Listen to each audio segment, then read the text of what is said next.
dhammaantiin waa salaamantihiin dee aniga waa igu taqaanaanoo xeeb kuma warwareego saddexdan xusbiina wakhtigoodu dhammaaday oo aynu joognana waa la og yahay waxaanay ku qasban yihiin inay la tartamaan ururo siyaasadeed marka 10kooda sannadood dhammaadaan doorashadii aniga qabanaya horta halkanna waan ku qabanayaa saacaddan aynu joognana waan qabanayaa rajada xisbigan waa berina sida cadceedda halkaasaa ka arki doontaan markaan qiimeeyo waxaan ka mid ahay dadka siyaasadda saadaaliya Somaliland wax badan oo hore ay igu aragteen anigoo saadaaliya oo sideeda u dhacday tan maantana ii haya horta ururada la tartamaya xisbiyadan ee ka soo gudbo shaandhada hore ee kala saaridda ururadu waxaan isleeyahay badan maayaan waayo doorashadani way ka duwan tahay kuwii hore oo golayaal degaan oo musharaxiinihi kuma lamaana waxa weeye nin walba ka dabaalo wixii awoodahay iyo wixii kharash intaasoo golayaal degaanihi raaci jiray wixii oo dhammi waxay fuulayaan tiimka ururka u ah power base oo hogaamiyaha ururku kow ka yahay waxaan isleeyahay 3 urur ugu yaraan ilaa 5 urur ayaa shaandhada hore ee guddida ka gudbi kara anigu waxaan qaadanayaa halka dhexe oo 4 urur iyo 3dan xisbi baan tartansiinayaa 4 ururna waxaa ka mid ah waa beri taariikhda markii ugu horreysay urur cusub oo gobol ka mida gobollada Somaliland ka hela 50% ama ka badan ayaa ina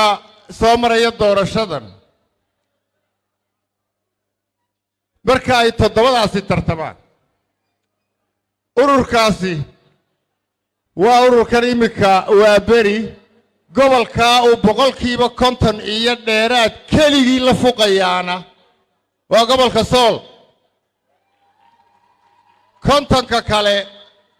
6 kale uu ka dhaxeeyaa oo tartami doona mid 5% hela iyo mid 10% hela iyo mid 8% hela ka kaalay Sool waa gobolka Sanaag u soo gudub waynu naqaanayo 4 beelood baa dega 6 urur oo beesha dhaxii labay u tartamaysaa labana horta banaankaas ay u yaalaan ururkan waliba reer Sanaag bari waxaan leeyahay hadda doonaysaan Somaliland inuu madaxweyne daaroodka Somaliland ihi ka taliyo de isdiiwaan galiyo soo saara waa kana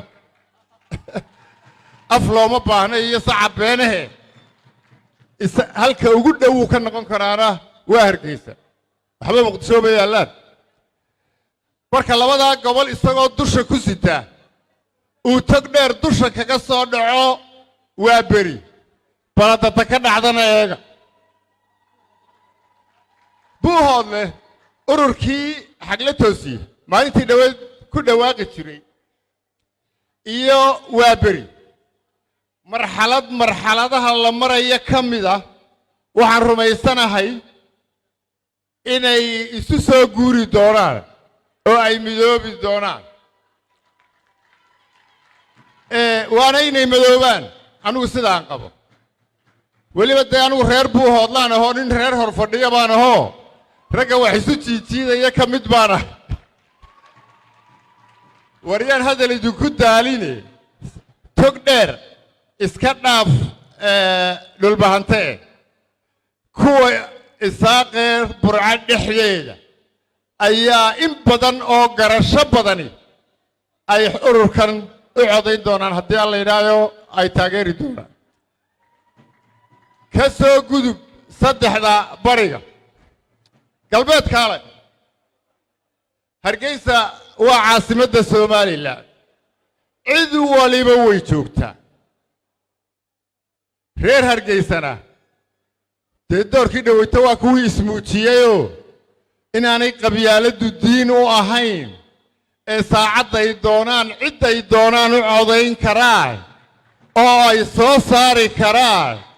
wayba buruufgareeyeen marka wixii cusubna caalamkaa jecel markaa waa beri caasimadda wuu ka helayaa cadkiisa waxaan u gudbayaa awdal dee awdal waxba isu sheegi mayno anigu macajeegaantaan ogolahay hadduu codku helayo oo haddaama 6 ninoo isku reera buu la tartamayaaye oo beesha dhexe ahe kolkay idiin wada yimaadaan ma 6dii intoo marti gelisaan badin isaga qadinaysaan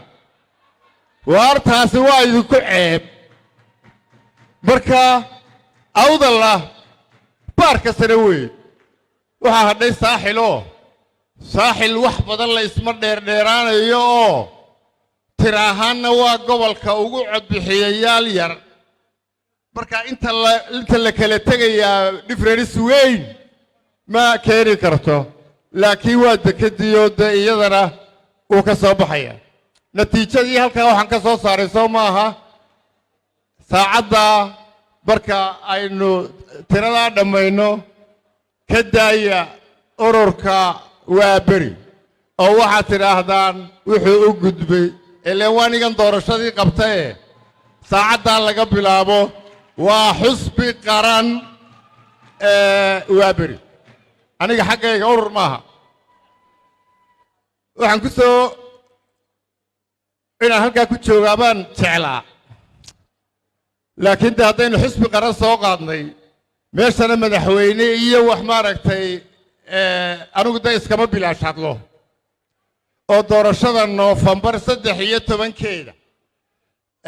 odhan maayo laakiin waxaan idin leeyahay wakhtigii somalilan uu hoggaamin lahaa madaxweyne ka soo jeeda daaroodka somalilan waa la gaadhay nin jecel iyo nin necebba taasina anigu